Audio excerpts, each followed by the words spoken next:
For a very long time, I lived with a very heavy and sad feeling in my heart. I felt like I was just a piece of furniture in my own home, someone who was just in the way. It is a very strange and lonely feeling to be married to someone but feel completely alone in the world.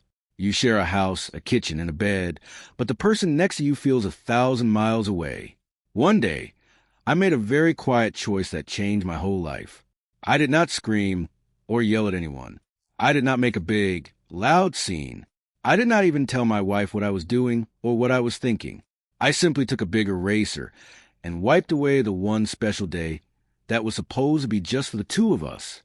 By the time my wife finally saw what had happened and realized the mistake she had made, it was already too late. The spark had gone out.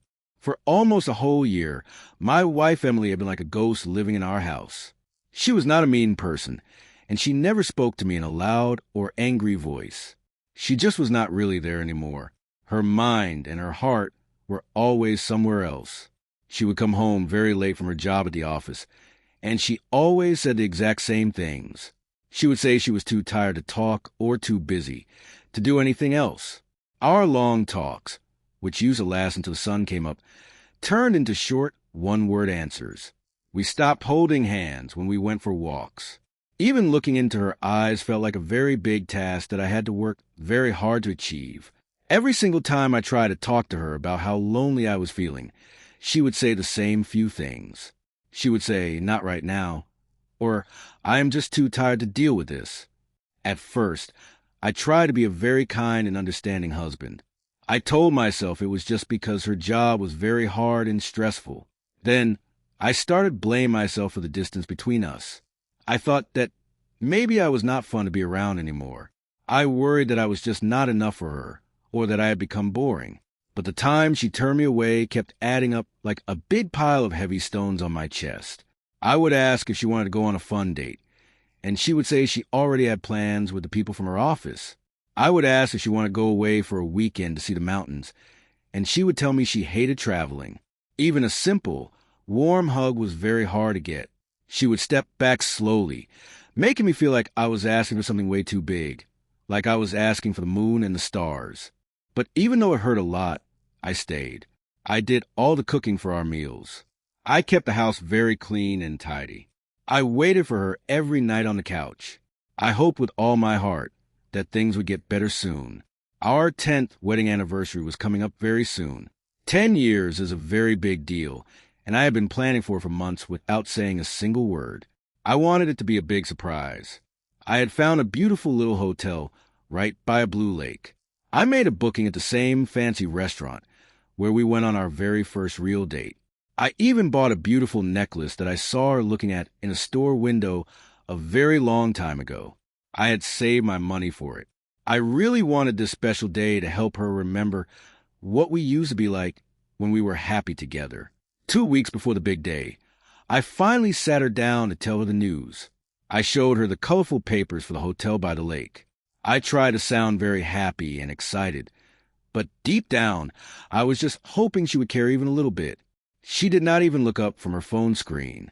She told me that her office was having a special work trip that weekend. She said she could not miss it for any reason. I just looked at her, feeling a big, tight knot in my stomach. I told her it was our anniversary, and that 10 years was a very long time to be together. She just sighed like I was being a big bother to her.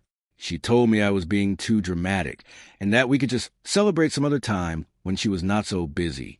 Those words, "some other time," were the exact same ones I had heard for many months. Something inside of my heart just went very quiet.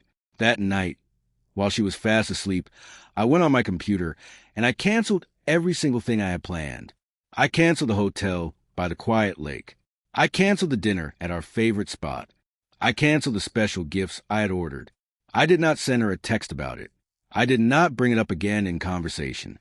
I just let the days pass and let the day come and go without saying a single word about it. On the morning of our anniversary, I got out of bed very early. I made some warm coffee and sat at the kitchen table. It felt like any other Tuesday. Emily ran out of the bedroom, already in her work clothes and looking at her watch. She told me she would be home very late because of the work trip plans. I just nodded my head and said, "Okay." She stopped for a second and looked at me, looking a bit confused. Maybe she thought I would be sad or try to argue with her again. I did none of those things. That night, I went out by myself.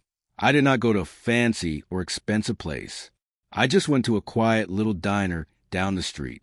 I ate my food slowly and thought about the last year of my life. I thought about how I had made myself feel small just to keep things peaceful in the house. I thought about how I had spent so much of my time waiting for her to choose me. She did not get home until after midnight, and I was already in bed.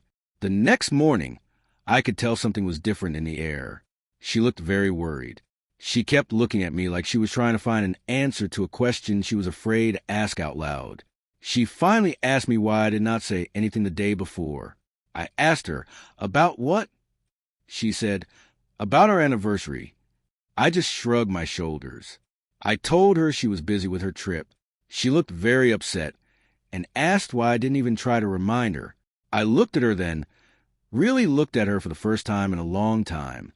I told her that I did try, but she just did not care enough to listen. Those words felt very heavy in the room. For the next few days, she started acting very different. She was nice. She asked me what I wanted for dinner. She sent me sweet texts during the day. She sat close to me on the couch. It was like she suddenly remembered that she had a husband, but something in me had already changed. I was not mad anymore. I was not even hurt. I was just done with waiting for her. A week later, she asked if I had actually planned anything for that day. I told her that I had. Her eyes got very big with surprise. I told her about the trip, the dinner, and the necklace. I told her that I canceled it all. She looked very shocked and asked why I didn't tell her. I told her it was because every time I asked for her time, she said no. I wanted to see what would happen if I just stopped asking for anything at all. The room was very quiet. She sat down like she was very tired. She said she didn't know I felt that way. I almost laughed because I had been telling her for months, but she just never listened to my words. That night, she cried a lot.